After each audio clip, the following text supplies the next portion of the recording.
Okay, this is our new tailgate latch. Ooh, this is what General Motors puts in all of their pickups, and they all do this. Sooner or later, they're just made of plastic. So we used the busted pieces instead of buying another one for like the fourth time. We used the broken pieces and made a steel one.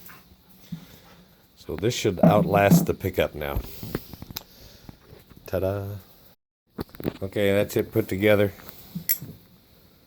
And we'll get a shot of it, put it on the truck. We're going to go do that right now. Rolling. All right.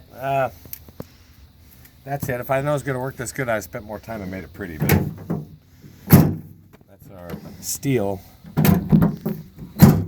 tailgate latch. You could jerk on that with a chain and it would not break the tabs off inside. So, and it works with the stupid little plastic cover. So anyway, that's it.